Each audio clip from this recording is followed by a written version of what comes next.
morning, Dubai. Welcome back to the Lovin Dubai show, where we go through the top trending stories that everyone across the country is talking about. Our top story for you today, we are all calling for a ceasefire in Gaza. Next up in our second story of the day.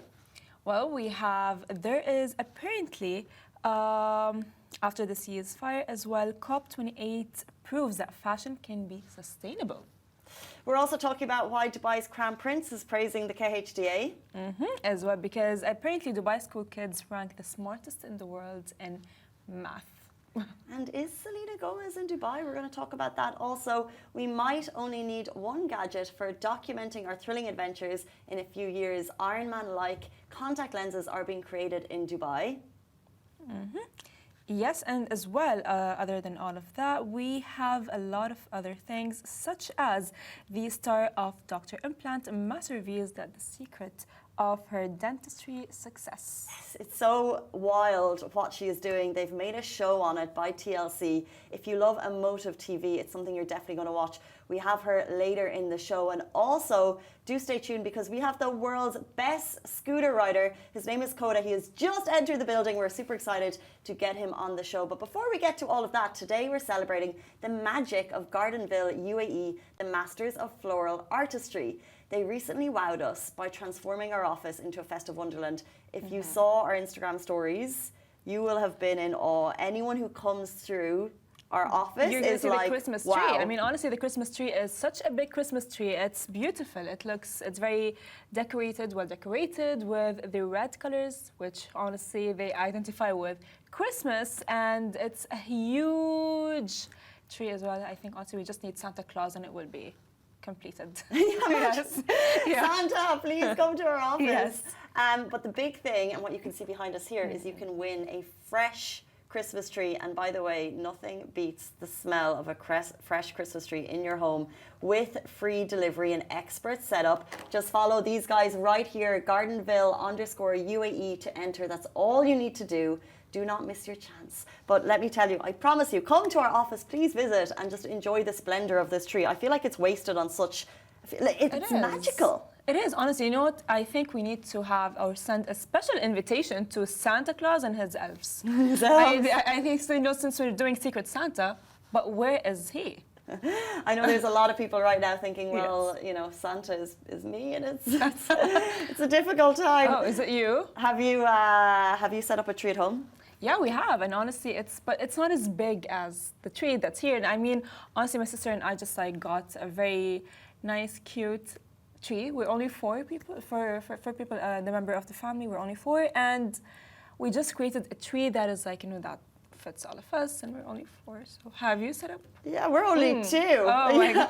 But I think if you're here for Christmas, which I'm going to be, it's so nice to just bring that into your home. But I must say, I remember growing up and seeing the tree that we had in our home and thinking it was magical. Yeah. And thinking we have the best tree. Like whenever I go to someone else's house, I'll be like, my tree is the best tree. Best because you put effort in it. So once you put effort in anything, you're just going to be like, oh wow, mine is the best. Mine is amazing. No, but I mean, when I was a kid. Yeah. But now when I look at my tree, I'm like, how did my mom make it so special? I think you know it's what because I mean? as well, there's like maybe the family element. Yeah. Oh, that guy's Casey, I think misses her mom. Mom, yeah. She's only away for a few days. Now we come back. Yeah. Fix my tree. Make it. Do you think it's an age thing that like the magic of any festive holiday is because you're just young and it's so magical, the presents under the tree and everything, and you just obviously when you get to your mid-30s, it's kind of a little bit lost maybe. Honestly, I agree with you because it's not only for Christmas, it's as well for all other festive things like Eid, and I hear that from all of my friends as well, no matter what the festive is, right? So whether it's Christmas or Eid or even New Year's, by the way, you don't just enjoy it as much as you do when you're a kid. When you're a kid, that's the only thing that's occupying your mind. Yeah. So when you're older, it's not the only one. It takes everything. Okay, guys, it is Friday morning and we have so much on the show for you today. We're going to join by, as we said, Koda, the world's best scooter rider. He's in Dubai, also the star of Dr. Implant Master. But before we get to all of that, the top stories across the country today. We are all calling for a ceasefire in Gaza. A tweet from the UAE to the UN's mission account highlights a united front among individuals and nations urging a ceasefire in Gaza. The speech reads, all of the UN agencies, the European Union, President Emmanuel Macron, and along with that, others such as Russia and China, also causing for the ceasefire. The speech continues, the people, including the Jewish and American communities, especially the younger generations who occupied the Grand Central Station, millions in the streets, all each going the same message, which urgently calls for a ceasefire. And in a rare move by the Secretary General Authority under the Article 99 of the UN Charter to bring matters that may threaten international peace and security to the attention of the Security Council, this morning the SG sent a letter urging the Council to act to avert a humanitarian catastrophe in Gaza with wider implications for the OPT and regional peace and security. The UAE draft resolution has the support of the Arab and OIC group. This is a moral, humanitarian imperative, and we all urge all countries to support all of the Secretary General. We thank the UAE for their efforts, and we are praying for peace in Gaza. We certainly are. Bringing things closer to home, we move on to our next story.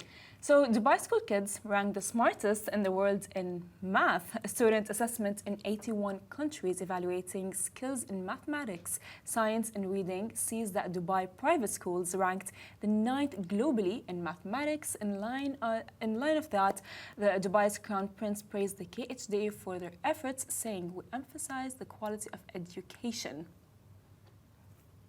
which significantly contributes to a better quality of life, which of course is so true. Always thinking on that grand scheme of things. I think it's incredible. I've seen maths books, grade in 3 and 4 and 5. If any parents out there, please agree with me and don't make me feel like an idiot. It's hard work. It's super hard. I actually got that comment from my dad. I remember I was like young, and he is an engineer, right? And he used to be the one teaching me math. And yes, it was honestly all cries on the table of him teaching me math and me not getting it. But he would say like, "Oh my God, this math is so hard compared to what I have been doing." So please, guys, let us know, what is your favorite subject at school? My favorite subject. Can I tell you a little secret? Yeah. So I used to teach here back in the day, and you would do lessons with kids after school. I'm pretty sure it was allowed. And I remember for a really short period, I would teach KG kids. So that was the subject I knew. But for a short period of time, I was teaching grade 4 or 5, and I would need to teach in maths. I needed to teach myself before even heading. Oh my God, that's actually. It was so hard, So like I even would the say division. You're fine with math. I think honestly, I think you would be fine with math. No, I was terrible. I had to teach myself grade 4 math before actually going to the lesson. The poor kids. I'm sorry to the mum if you ever watched it, because imagine, like, could you do like, do you remember the rules for the multiplication? Yes. Honestly, maybe we have a calculator now, so I'm not really that. Yes. So I depend on the calculator for sure. Do you? No, not at all. Not at all. I mean, if I'm gonna ask you, like, let's say I'll ask you, would you know? Why don't you put me versus Instagram? You can ask a question. Let's see who gets it. Make it like, don't do multiplication or division. Just like either a plus or a minus. Okay. Okay, Instagram, do you think you can beat me in this math quiz? So my question to Casey and to all of the viewers on Instagram is, what is 57 plus 63? All right, let me see. You guys? It is, you need to just think. 57 plus 63. Okay, easy. 120. The thing is, I can't even reply. Was that 120? No, I don't even know. Was that right? Oh. Okay. So guys, it's 110. Modrina went to 130. I said 100. No, it's 120. I didn't hear it, Rich. Perfect, so you got it right. Honestly, I'm so bad at math that if you would tell me a different number, I'd be like, oh yeah, you're right. It's not, I think some brains are just wired differently in so many ways, either creative maths, but also, you know, how empathetic we are, how sympathetic we are, how, you know, there's so many different ways for these wild machines in our head to work. Honestly, I agree. And neither of us, I think, are maths inclined, and that's okay. Yes. Jumping into our next story, we're talking all things fashion at COP. COP28 proves that fashion can be sustainable. For example, models walked the ramp for the first ever fashion show at COP28, showcasing trash to fashion creations that are not only stunning pieces of work and art, but as well are designed to be sustainable. And other than that, keeping it in the goal of promoting climate change and sustainable wear. So would you wear that? 100%. The Yes. photos that we have shared on our main show, which is on Facebook, go and check it out. They look stunning. If only that person could design my wardrobe every day. So the fashion exhibition featured a diverse range of styles from haute couture and cocktail attire to everyday clothing and traditional abayas as well, which I think is a really nice nod to the region. Models, including individuals with different abilities, strutted on a circular runway set beneath the Grand Dome at Al Wasl. It's so amazing to see Al Wasl come to light once again. Unlike typical trash to fashion designs, the show highlighted wearable and inclusive creations suitable for all. They really look spectacular. But if you're gonna wear a piece of, like, let's say art, it's beautiful and everything, but the fact that you know that this is made out of, let's say, I don't know, trash, would you wear it? Yeah, I mean, Yeah. it's going to be cleaned. Of course, yeah, of course it's gonna be clean and all. But yeah, I think you guys will look at the pieces, and they are, as Casey said, beautiful. There's really cool initiatives. We've definitely had a lady on the show, and she goes around to the schools across the UAE and encourages, it's like a platform for anyone interested in sustainability in their like teenagers to create recycle fashion. Yes. And she had some of, back in our old studio, I don't know if anyone remembers this, we had her come in and she showed some of the creations on the show. Wow. And they were so cool. Really? Because you think, imagine like some people have so many ideas and all of the, you know, different bits and bobs you might have lying around True. at home, putting them together to make an outfit. True, and sustainability right now has been honestly the top thing for everyone. And everyone goes like, oh, I'm not gonna buy this water bottle because I'm trying to be sustainable, you know, or I'm not gonna do this because I'm sustainable and all of these things. So good on us and good on this generation for creating all of these things. True, it does make you think, and I think there's definitely more of a conversation around fast fashion and less.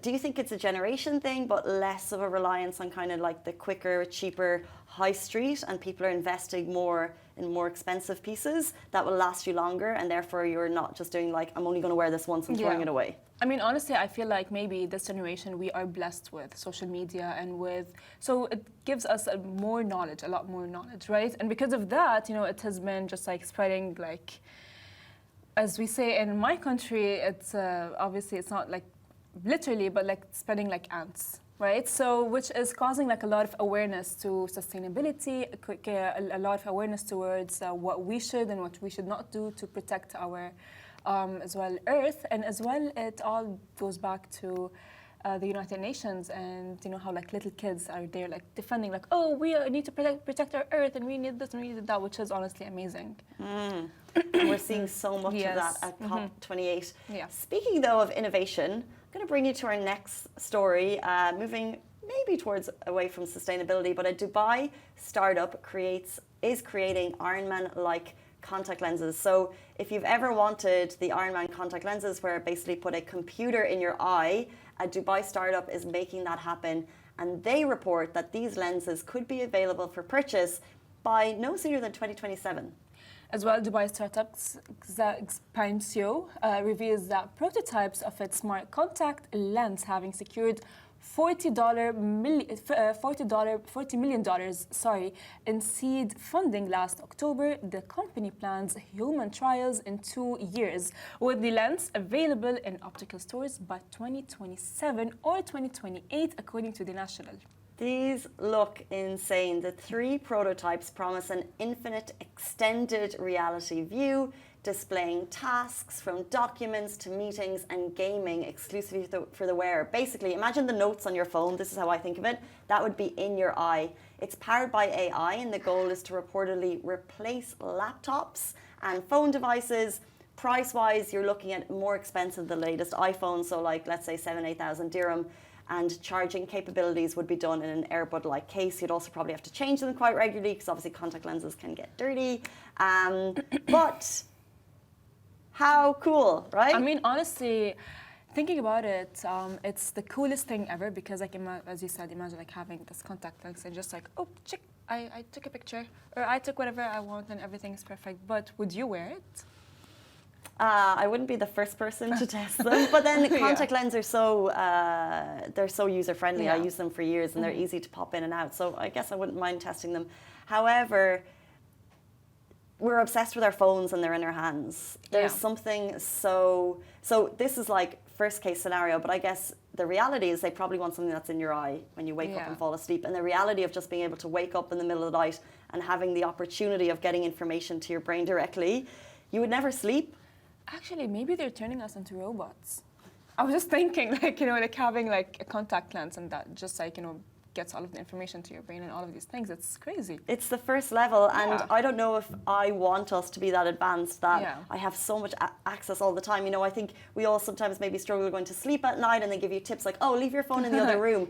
If it's in your eye, and that is a habit that we all create, it's just too close. Like, 100%. Bring us back to the day where we just have a phone, it makes calls, it sends texts, you send those little gifts, cute messages to each other, and that's it. Even without back to those days. I want to go back to the old days because I keep on all the time hearing my family talking about it and just go like, and I just think in my head like, wow, they just lived life very naturally, it was very simple, it was very easy.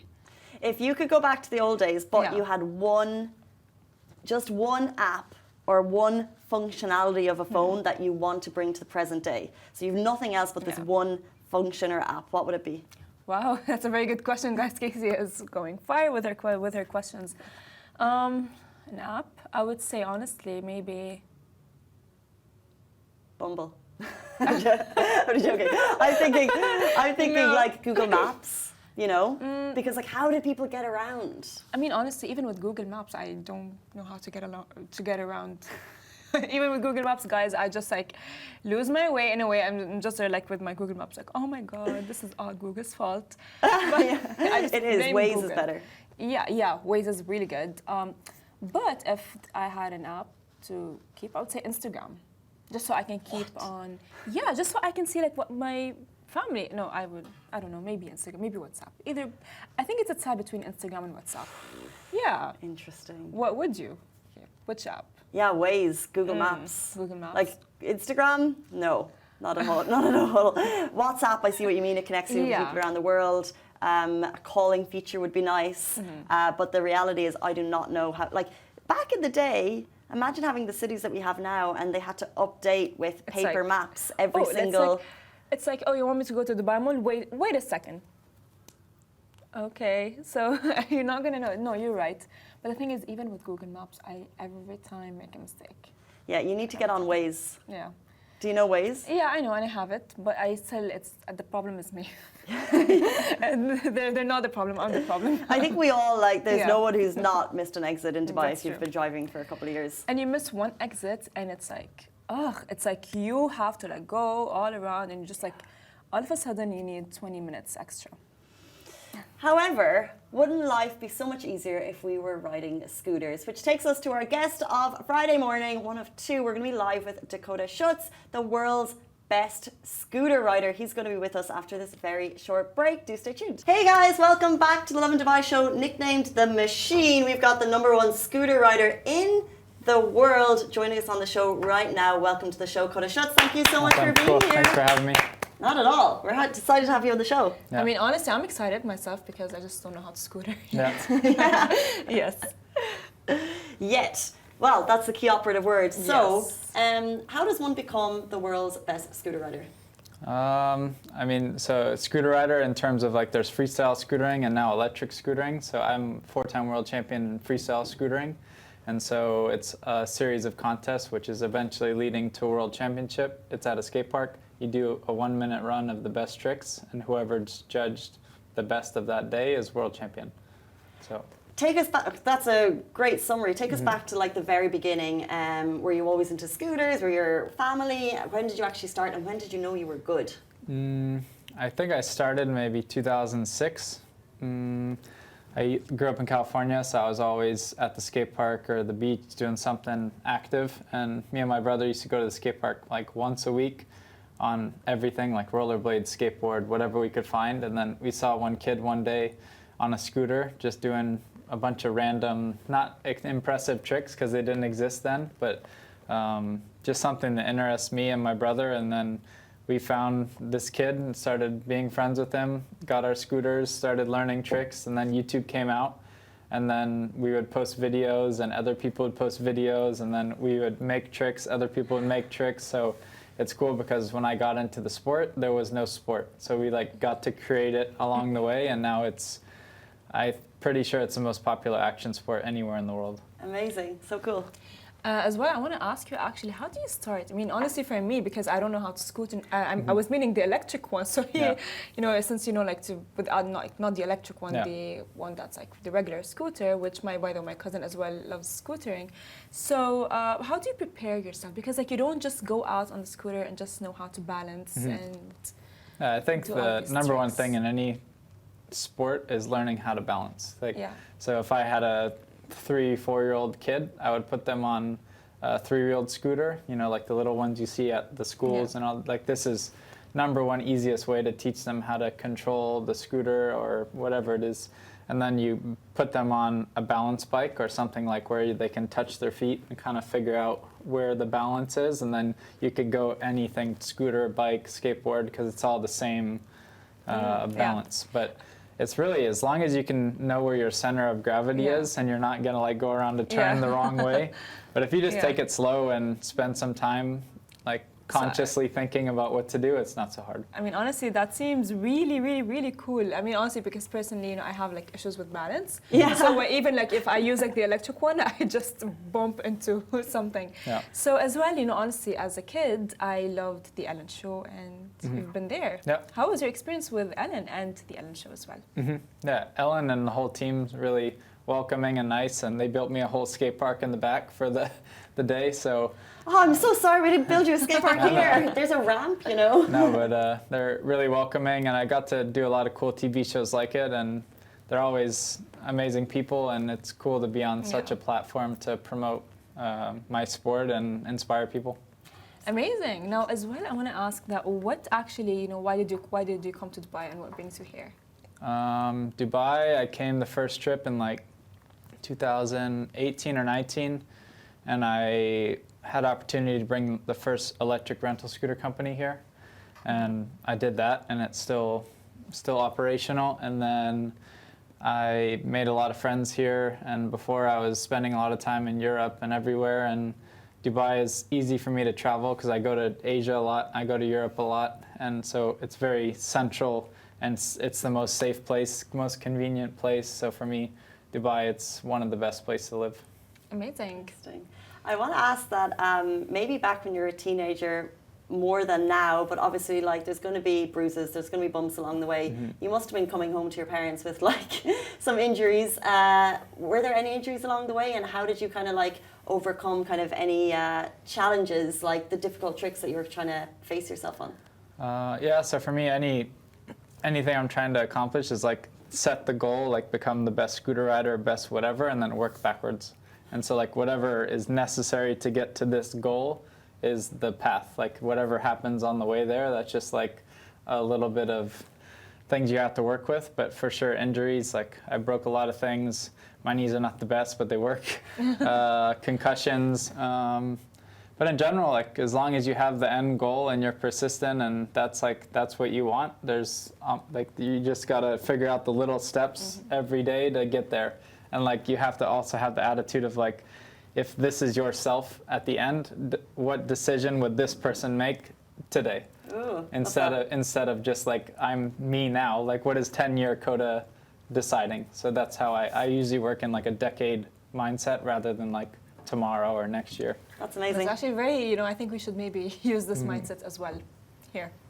Amazing. That's actually really cool. But do you think that, like all of these injuries that you've had, by the way, you as well mentioned that you've had concussions, which is very dangerous. Do you think it's worth it?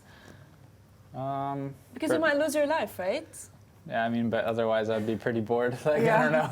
Like, every day I get to do what I love, whether that's riding a scooter or painting or doing something crazy, and that's the only life I know and enjoy. So for me to give that up and be bored doing something else, it's not worth it.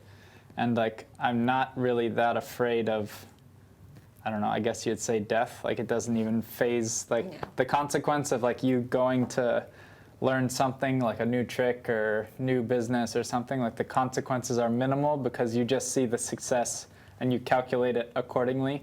Of course, there could be this that could go wrong, this doesn't work, but I'm looking at the end goal, not the little minor things that happen. That's a good positive way to look at things, honestly, which is very cool. You know, I think maybe I've heard the same thing, by the way, as well, because my cousin as well does, you know, have a scooter and like as well, and he comes back home to my uncle with a lot of bruises on his knees and his legs, and my uncle goes like, "Why are you doing this to yourself?" And he goes like, "Oh, I'm not doing this to myself. I'm having fun." Yeah. So it's actually honestly amazing to think to even see someone with the same mentality and the same, you know, mindset. But it's also, like, yeah. but it's also like if you don't grow up at a skate park, you don't really understand the skate park life. Because, for example, I'm getting to build a lot of skate parks for like governments in Middle East, and they like that a skate park provides a safe place for people to have fun. And like, imagine you could be 3 years old and have a 50-year-old and have a 40-year-old. Nobody speaks English. They're all in the same environment, having fun safely, and like that doesn't exist in another concept. And so it's pretty rare that people don't think about. Talk to us about bringing e-scooter here to Dubai and the race that's coming up. Like, what will we see on the streets? Is this something that we can go and support? And is it going to be an annual thing? What's it going to look like? Yeah, so Dubai Sports Council and the Federation of Micromobility and Sport brought this race to Dubai. And I've been able to be involved for a long time in developing it and helping it grow. It's such a cool idea because everybody knows scootering. Like, whether you're a kid, you were on a three-wheeled, or me, freestyle scootering, and now everybody has electric scooter. Like, the amount of just easy understanding of this sport is the best. So Dubai Sports Council is promoting the race, and they're very for micromobility and for sustainability. So this is the year of sustainability for Dubai. So we're ending it off with this event. And it's going to be on D3, December 16th. Everybody can come. It's free. You can show up around 3:30. It's going to go till sunset, so hopefully like 6 p.m. There's going to be 18 racers riding throughout the day around D3. Like, the track is through D3. It's not like in the parking lot. So it's going to be pretty crazy. The scooters go around 140 kilometers an hour, so they're pretty quick. You should go, Casey. What? Yeah, they're like a car. Is that a normal scooter on the road? No. It's fully built for racing only. Because I heard Fade Fit is going to have a team there, and then I was like, could Lovin Dubai have a team there? Like, is it a thing that? But do you need to be a professional? How do you get involved? So the team owners. Kilometers an hour. Yeah, team owners are they're sponsoring the teams for either a season or a race. And then they're not racing. Like, Chris is not racing. He's just going to be like, go everybody. But I was planning to be there too, right? Okay. Yeah, but in general, we have 18 of the best riders coming, and then there's 3 riders per team, and they'll compete head-to-head until there's a winner at the end. Amazing. I love how this city makes this type of stuff happen, because you can just envision how cool it's going to be. Yeah. So we wish you the best of luck. I'm sure you're going to be racing on the day. Yep, I'll be racing. Before you leave us, we want to play a quick game with you. What gives Coda the ick? So if you don't like it, you hit the buzzer, and if you like it, you tell us why. Okay. Go for it. Do you want to try the buzzer? We need to make sure it works. She's good. Yeah, I've tested it before he comes, and I was like, oh, wow, that's very cool. Okay, so. All right. What gives Coda the ick? Cleaning clogged drains. Cleaning? Yeah, that's not happening. Why? I don't know. It just seems gross. Why is it gross, though? You know what I mean? I think what's in there. I mean, you're It's just cleaning, hair, right? But also, I agree. It's I don't know. It's just not a good situation. Well. Superstitions.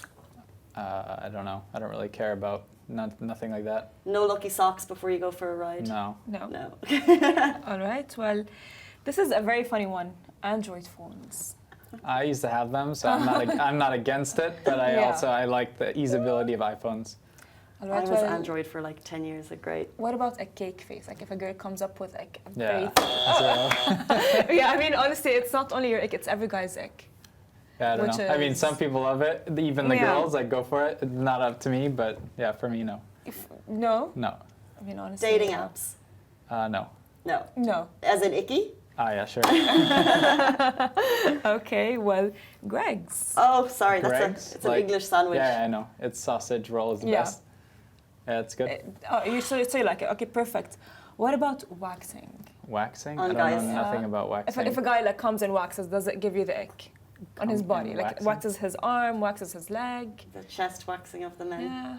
I mean, it depends, because like if you're a cyclist, like you have to do that. So I Okay. can't be against it if you're like for a sport. Okay. So for a sport, it's okay. Maybe like normal If it's- life, maybe not. Yeah, it's gonna give you the ick. Dubai pool clubs. What is that? Like pool clubs that you go to in Dubai. Give me an example. What is a pool club? Like Aura, Zero Gravity, Cove Beach, Nikki Beach. You wouldn't find me there, but I think it's a cool concept for people to enjoy a weekend. So it doesn't give you the ick. Okay.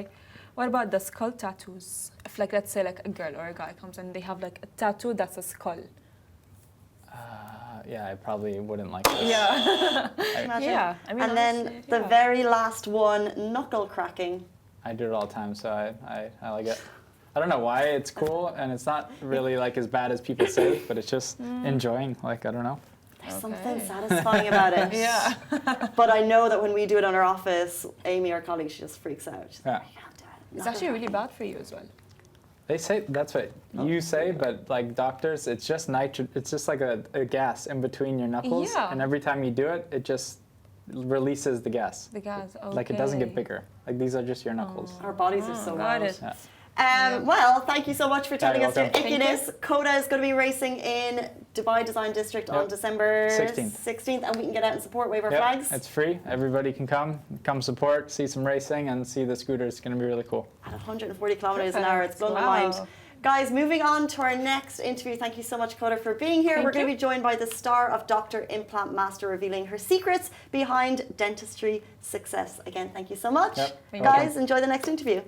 Hey guys, welcome back to the Lovin Dubai show. Today we have a very special guest, the star of TLC's Dr. Implant Master, Dr. Barbara Sobchak. She's changing lives with her groundbreaking dental treatments, and we're here to learn more about the transformative power of the Sobchak concept. Welcome to the show. Thank you so much for being here. Thank you for having me. You're transforming lives with a groundbreaking technology. But first of all, tell us, what is Dr. Implant Master? Well, Dr. Implant Master is a show when we wanted to combine the patient story with a little bit of my story and a little bit of the insight on the actual surgery. So it is a bit bloody. Okay. It is very emotional. It is very real. So it's my life. Wow, I've seen the trailers and they really show the emotional impact of what you're doing. But what actually inspired you to say this needs to be on TV? People need to see this. Actually, I came to Dubai almost 2 years ago, and my clinic in Dubai Mall is already 1.5 years. But before that, I do still have, of course, and I grow in Poland. So for more than 12 years, I have clinics there. And I have been on TV there as well because of what I do. So people were saying, what you're doing is unique. My protocol, Sobchak concept, was published in medical journals by the name. So it is recognizable among also the medical world because it's very unique and special. And when I came here, well, the news spread, and people from TLC came and they said, we are exactly looking for something like this because you want to contribute here, you live here, you love Dubai, and you're a very special doctor, so let's do the show. And actually, I wasn't very much convinced about that because of the many things I had to still do in Poland. And a lot of lectures that I am committed to worldwide as a doctor. And I was like, I'm not sure if we have time, if we can do it, how do you see that? So it took literally almost a year for them to convince me. And then I was like, okay, I see it, I want to do it. How did they convince you? Because you're putting your personal life up for judgment on TV, right? So what actually convinced you to do that? I am very, let's say, private in a way that for me, like making, stories on Instagram or showing anything is very not natural because I think that my work speaks for itself and I am my work. So I identify myself as a doctor on the first place. But then I understood also that people want to see this human part. And this is something that maybe I'd rather have someone else being told than myself, because as I said, I don't feel good like, filming. I try to do it, but I'm not very good at that. But the camera seeing me and capturing that, I thought, okay, if I will not do it now, I will never do it. Let's do it. So interesting. So someone else is telling your story. You mentioned the human element. You also mentioned TLC. Now, I have sat watching TLC shows for many a Sunday because they're always about the human element. Yes. But why do you think the subject concept was something that they needed to show? What is the emotive element there? What are you doing that's so unique? Well, subject concept is a completely digital full arch implant protocol. So we are talking about patients who either don't have their own teeth anymore, or they need to have their teeth to be extracted because they have failing dentition. And the thing is that when you have that situation, it's not only you cannot smile, you cannot eat, but you constantly have the feeling of shame in you. So this is very negative and very powerful. And then if you can change it, I mean, this is spectacular. And I think that this is worth showing, first of all, because this is amazing and beautiful to be watched. But then this is something that when you have this problem, you think you're the only one. You're not. A lot of people worldwide are facing that. So in Poland, I have seen that people are coming and saying, thank you, because I thought that I will be living with the shame, with this denture, till the rest of my life. And you showed me I can have my third teeth. Why? Because subject concept is unique, because we are doing teeth growing out of the patient's gums. So patients, they feel natural, they look natural. And after the 12 years being in Europe, my patients, they build, let's say, the community. They support each other, they comment on social media, they are very proud to be part of that. And we see them changing. And even this year, we organized the first gala for the patients. And they were so happy to meet and to exchange their experience, to talk in person to someone who had that really. And this is so powerful. So I felt like we are the same. It doesn't matter, you're Irish, I'm Polish, we're in Dubai, but it doesn't matter where we come from, how we look, what is our cultural background. We are all humans and we want to feel free, we want to smile, we want to feel amazing, and we do not want to feel the shame. And this is something that is, among the world same. So I thought it works so well in Poland, it will work here, and it does. Can we go right back to the beginning of why this is actually common? Because what you're doing is you're sharing stories that aren't really told, and that's why it's engaging. But why are so many people, why may so many people need your help? What actually causes people to lose their teeth? Because you have some young patients, right? Yeah, we have all kinds of patients, and this is people say that this is related to the hygiene, this is related to maybe status and so on, but it's not. The thing is that we lose teeth because of many, many reasons. And severe periodontitis is one of the reasons which is genetic. And you cannot avoid it no matter what you do. And I have a lot of patients like this at all age here and in Poland, and they're coming from all over the world. So this is one reason. We still have, unfortunately, different accidents when people lose their teeth. And we have some diseases when people lose their teeth. So the reasons are very, very, you have a lot of them. And this is something that I think that humanity will face for a very long time. We cannot avoid that. And that's why I'm here. Thanks to technology, we can make it better.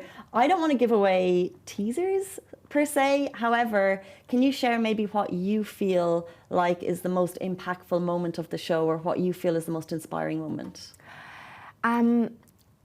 Yes, and this moment actually is something not for the patient, it's for me.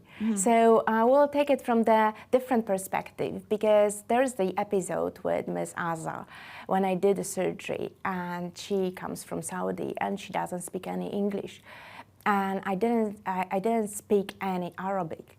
So, and I want to have the bond with my patients. So as you see me on the show, I am like that in a normal everyday life.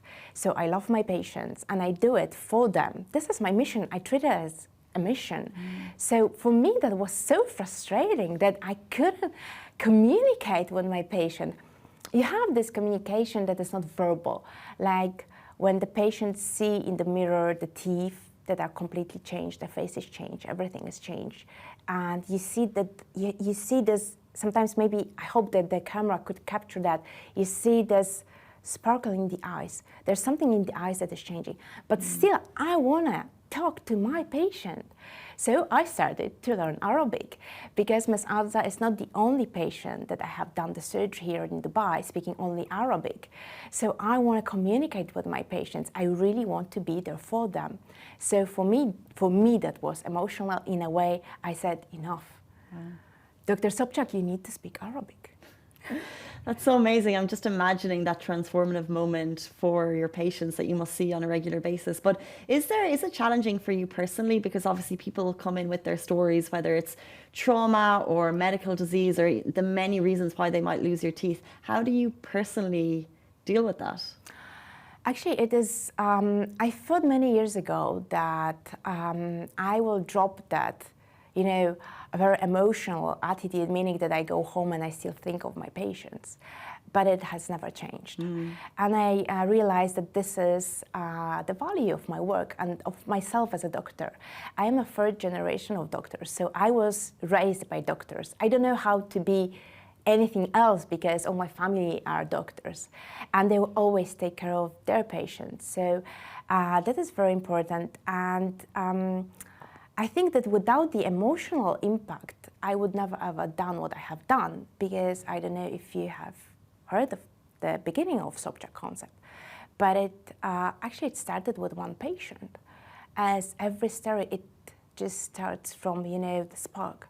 And my spark was that 28-year-old girl who came to the appointment with the fiancé and was busy day at the clinic, you know, of course I had a delay, and was like, I saw her and I thought, okay, I'm an implantologist, so I thought, okay, she has one molar missing, maybe I will, you know, consult her, it's fast, I will. And then she comes, she opens her mouth, and she has barely any teeth in her maxilla.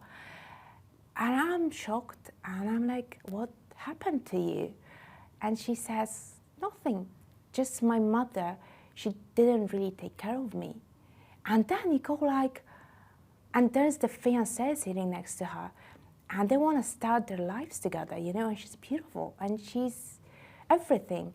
And I think, I will give you what I would like to have. And that was the moment that I said, no, I will fight for you. And, you know, after that, I heard no so many times that this week I had the conversation and I laughed that if ever I will hear yes, then I think that my idea was bad. Because then I said, okay, we have to do it like this. And the implant company, they said, no, we don't have the components. Dental technicians said, no, it's undoable. It's impossible. You cannot do it. And I have heard that so many times. Come on, I opened the clinic in Dubai Mall. Imagine how many times did I hear no? Many. And then, yet, here we are. It's working. It's special. And this is the way I want it to be. So what I have learned in my life is that you just have to work hard, believe in what you dream about, and it will happen. And because I'm so much driven by doing something for someone, I'm unstoppable. Amazing. Just very quickly, do you have any advice for people watching here today, away from Dr. Implant Master, but just for people who are getting a lot of no's? You know, and people, it doesn't matter if it's in their work life, their personal life, but if they're hearing no, what would you say to them? I am asked this question a lot, and I would say, believe in yourself, be true to yourself and work hard. And it will come, because this is how the world is built. You know, it will not come today, it will not come tomorrow. Probably many times you will have to rise from your knees, and many times you will be completely frustrated. But it will come, because when you work for it, you will get it. And hey, I'm saying that sitting in Dubai, this is a miracle. So miracles happen. So amazing. Wow, it's so inspiring to get the background and the concept and how it all started.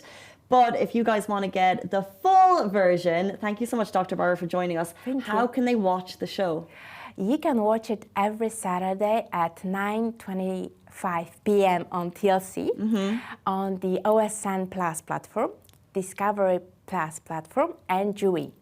I say this so often, but we are so lucky in Dubai to have, you know, the world interested in coming here and shining a light on its incredible people, and you are one of them. So thank you for transforming lives. I cannot wait to watch the show. It's TLC's Dr. Implant Master. A massive thank you to Dr. Barbara Sobczak for joining us today, and we can't wait to watch the show. Best of luck in future. Thank you so much. Thank you for having me. Guys, that is all the time we have on the show today. We're back with you tomorrow morning, same time, same place. Goodbye from me.